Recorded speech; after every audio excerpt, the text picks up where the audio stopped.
శర్వా గారు అయితే before that I want to say ఈ సినిమాకి ఇద్దరం హీరోలమే.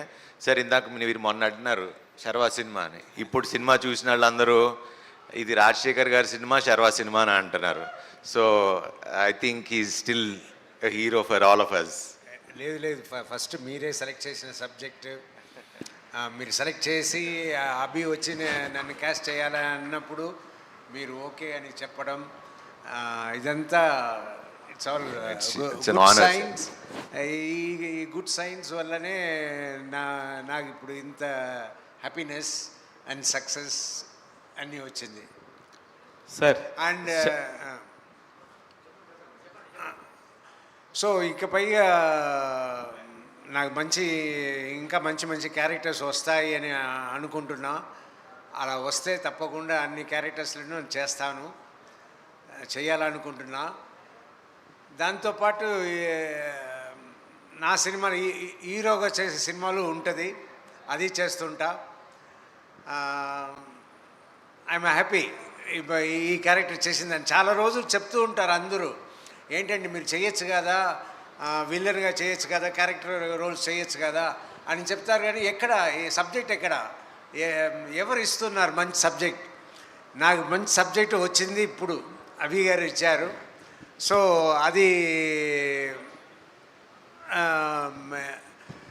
దాన్ని నిజం చేయగలిగాం ఆ క్యారెక్టర్ని. రాజశేఖర్ గారు చెప్పండి. ఫస్ట్ అభిలాష్ వచ్చి క్యారెక్టర్ చెప్పినప్పుడు, క్యారెక్టర్ చేయాలి అన్నప్పుడు మీ ఫీలింగ్ ఏంటండి? అదే చెయ్యాలా వద్దా అని అనుకున్నాను. కానీ అప్పుడు నాకు వెంటనే నచ్చింది. ఎందుకు నచ్చిందంటే ఒక మంచి సబ్జెక్ట్, నా క్యారెక్టర్ ఫస్ట్ నా క్యారెక్టర్ మంచి క్యారెక్టర్ నేను చేస్తున్నా అని అనుకున్నా. సరే మన మంచి క్యారెక్టర్ చేసినా కూడా రేపు సినిమా ఆడకపోతే వేస్ట్ కదా, ఈ సినిమా ఆడుతుందా అంటే సూపర్ సబ్జెక్ట్. సర్వా గారు ఎప్పుడు కొత్త సబ్జెక్టే సెలెక్ట్ చేసుకుంటారు. అలా సెలెక్ట్ చేసుకున్న సబ్జెక్ట్ తప్పకుండా సక్సెస్ అవుతుంది. ఈ సక్సెస్ అయ్యే సబ్జెక్ట్లో మనం చేస్తున్నాము అని అనుకుని నేను చేశాను. అది నిజంగా నాకు మంచి జరిగింది. రాజశేఖర్ గారు అంటే మిమ్మల్ని యాంగ్రీ యంగ్ మ్యాన్ అంటారు.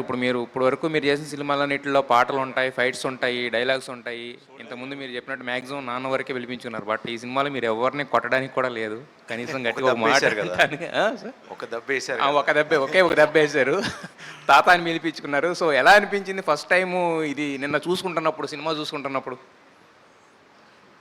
నేను ఫస్ట్ టైం సినిమా చూసేప్పుడు ఎప్పుడు నా మిస్టేక్లే చూస్తుంటాను. సో నిన్ననే నేను సినిమా చూశాను. ఫుల్ సినిమా పైగా ఇంకా నాకు అర్థం కాలేదంటే ఫుల్ సినిమా అర్థం అవ్వాలంటే నేను 2 సార్లు 3 సార్లు చూడాలి. సో నేను బట్ ఫుల్లీ నేను ఇంటెన్స్గా ఆక్యుపై అయిపోయాను ఆ సబ్జెక్ట్లో. నేను వెళ్ళింది కొంచెం లేటుగా వెళ్ళాను, వేరే షూటింగ్ నుంచి రావడం లేట్ అయింది, గట్కేసర్లో షూటింగ్. సో నేను ఇంకా చూసిన తర్వాత నేను ఇంకా బెటర్గా మాట్లాడగలుగుతా. బట్ చూసిన వరకు ఆ ఫీల్ చూసిందని అంటే బయట వచ్చిన తర్వాత అందరూ మాట్లాడిన ఆ ఫీల్ ఉంది కదా, ఆహా సబ్జెక్ట్ ఇలా ఉంది, అలా ఉంది, ఇలా మీరు చేశారు, ఇలా బాగా వచ్చింది, సర్వా గారు మీ కాంబినేషన్ సూపర్ ఉంది అన్న ఆ ఫీల్ని చూసినప్పుడు మనం సక్సెస్ కొట్టాము అన్న హ్యాపీనెస్ నాకు నిన్న వచ్చింది. And still I'm happy. It's doing better and better.